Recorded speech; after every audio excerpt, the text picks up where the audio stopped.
A lot of people dream of buying a cheap home in Spain, and who can blame them? A quick look online and you'll see many properties listed for 20, 30, 40,000 euros. And to a degree, it feels like a no-brainer. But here's the truth that people rarely talk about. Cheap property in Spain can often come with expensive problems. Now, this doesn't mean that you shouldn't buy cheap, but it does mean you need to understand potential traps before you commit.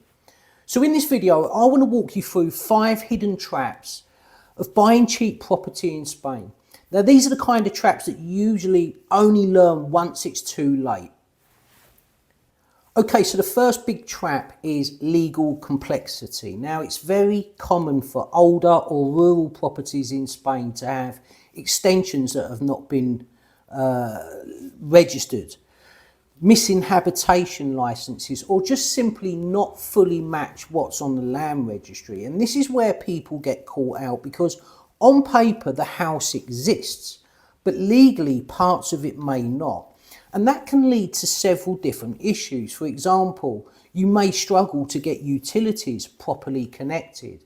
You may not be able to insure the property easily. And when you come to selling later, it becomes that much harder. Now, a lot of new buyers to the country will just assume if a property is listed, it must be legal. But that isn't always the case here. Cheap properties can often be cheap because the paperwork hasn't been correctly dealt with, and fixing that later can take time, money, and a hell of a lot of patience. Trap number 2 is that renovation costs can easily be underestimated, and this is a very common mistake. People look at a cheap house and they think, okay, a little bit of cosmetic work, maybe a new kitchen, new bathroom, and a general refresh. But the truth is, many older properties in Spain often need far more work than that. This house that I recently bought back in July is a prime example. This needed electrical rewiring, it needed new plumbing, roof repairs, damp treatment and insulation. And many people don't take this into consideration. Another key point as well to mention is that renovation costs in Spain aren't cheap anymore. Yes, they are cheaper than, say, the UK, but they're not as cheap as you may think.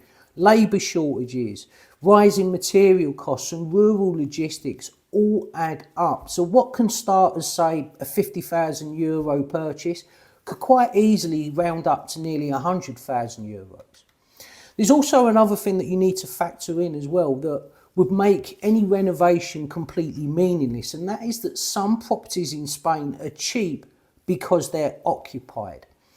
In recent years especially, I'm seeing more and more very, very low priced properties that are for sale because they've got illegal occupants, or they've got sitting tenants that you can't easily remove, or ongoing legal disputes. And quite often listings hide these problems behind very vague wording such as not available for viewing or sold as seen.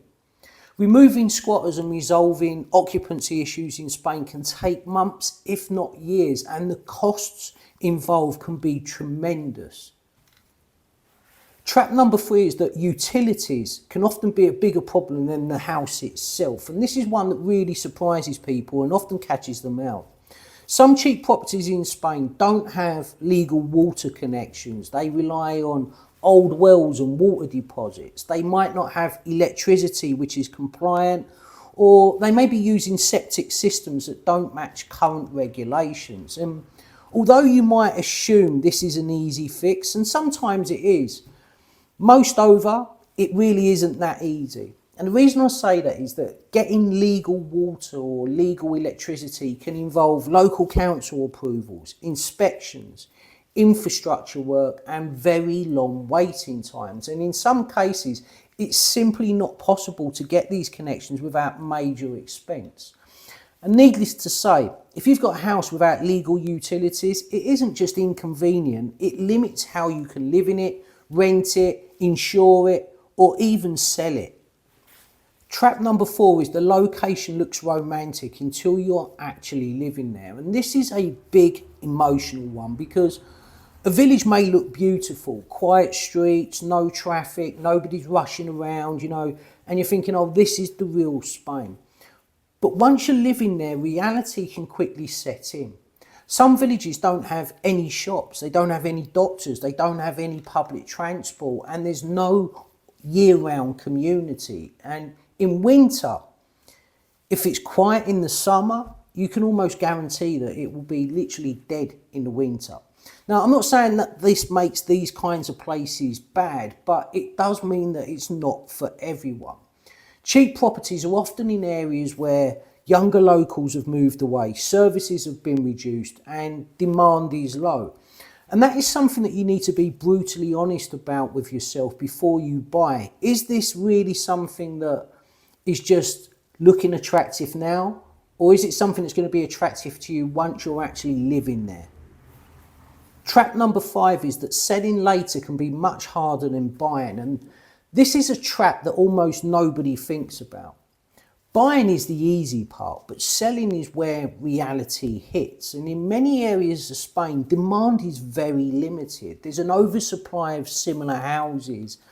And because of that, buyers are extremely price sensitive. Now, you may buy cheaply, but when it comes time to sell, you need to be prepared that you may find very few viewings, long listing times, or people applying pressure that you drop the price even further. So the question to ask yourself, a cheap house isn't necessarily a bargain if you can't move on from it later. Okay, so to close, I'm not saying that you shouldn't buy cheap property in Spain, but the key is to understand why it's cheap.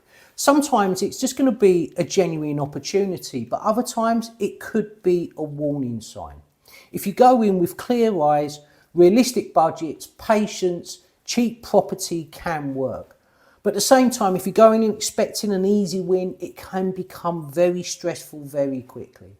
Anyway, if you've enjoyed this vlog, please hit that like button. Also, there's a new hype button, so if you can hit that too, that would really help the channel. And lastly, if you haven't already subscribed, hit that subscribe button. It's absolutely free to do it, doesn't cost a penny, but it helps the channel to grow. Anyway, enjoy whatever you're doing for the rest of the day, and I'll catch you in the next one.